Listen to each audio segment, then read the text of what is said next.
E entrando no barco, passou para o outro lado e chegou à sua cidade.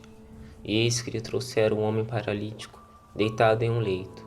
E Jesus, vendo a fé deles, disse ao paralítico: Filho, tem bom ânimo, teus pecados são perdoados. E eis que alguns dos escribas disseram consigo: Este homem blasfema. Mas Jesus, conhecendo-lhes os pensamentos, disse: Por que pensais mal em vossos corações? Pois o que é mais fácil dizer: Os teus pecados são perdoados, ou dizer: Levanta-te e anda? Mas para que saibais que o Filho do Homem tem poder sobre a terra para perdoar pecados, ele disse então ao paralítico: Levanta-te, toma o teu leito e vai para a tua casa. E ele, levantando-se, foi para a sua casa. Mas a multidão, vendo isso, maravilhava-se e glorificaram a Deus, que dera tal poder aos homens. E passando Jesus dali, viu assentado na coletoria um homem, chamado Mateus, e disse-lhe: Segue-me. E ele, levantando-se, o seguiu. E aconteceu que, estando Jesus em casa, sentado à mesa, eis que chegaram muitos publicanos e pecadores, e sentaram-se juntamente com Jesus e seus discípulos.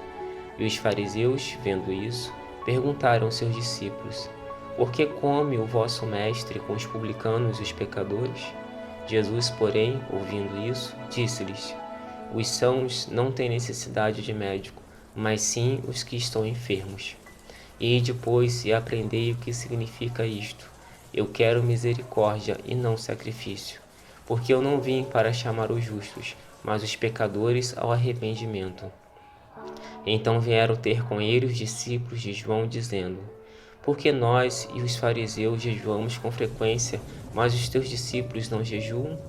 E disse-lhe Jesus: Podem os convidados do noivo estar de luto enquanto o noivo está com eles? Mas dias virão em que lhes será tirado o noivo, e então hão de jejuar. Nenhum homem põe remendo de pano novo em roupa velha, porque o remendo rompe a roupa e faz-se pior a rotura. Nenhum homem coloca vinho novo em odres velhos, do contrário os odres se rompem, o vinho se derrama e os odres se perdem. Mas coloca-se vinho novo em odres novos, e assim ambos se conservam.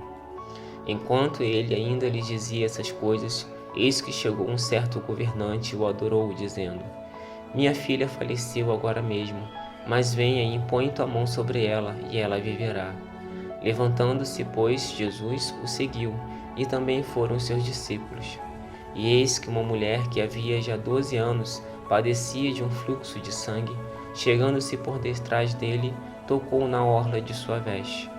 Pois ela dizia consigo: Se eu tão somente tocar a sua veste, eu ficarei sã. Mas Jesus, voltando-se e vendo-a, disse: Tem bom ânimo, filha, a tua fé te curou. E naquela mesma hora a mulher ficou sã. E Jesus, chegando na casa do governante, e vendo os flautistas e as pessoas em alvoroço, disse-lhes: Retirai-vos, pois a menina não está morta, mas dorme. E riram dele para o escarnecer. Mas, quando as pessoas foram colocadas para fora, ele entrou, a tomou pela sua mão, e a menina se levantou. E sua fama acerca disto foi por toda aquela terra. E partindo Jesus dali, seguiram-no 2 homens cegos, clamando e dizendo: Filho de Davi, tem misericórdia de nós. E quando ele chegou à casa, os homens cegos se aproximaram dele, e Jesus perguntou-lhes: Credes vós que eu possa fazer isto? Disseram-lhe: Sim, Senhor. Então ele tocou nos seus olhos, dizendo: Conforme a vossa fé vos seja feito. E seus olhos foram abertos, e Jesus rigorosamente lhes ordenou, dizendo: Vede para que nenhum homem saiba disto. Mas eles, saindo, espalharam a sua fama por toda aquela terra. E enquanto eles saíam, eis que lhe trouxeram um homem mudo, possuído por um demônio. E o demônio sendo expulso, o mudo falou. E as multidões se maravilharam, dizendo: Nunca se viu algo assim em Israel. Os fariseus, porém, diziam: Ele expulsa os demônios pelo príncipe dos demônios. E Jesus foi por todas as cidades e aldeias, ensinando nas suas sinagogas, pregando o evangelho do reino e curando todas as enfermidades e todas as doenças entre o povo.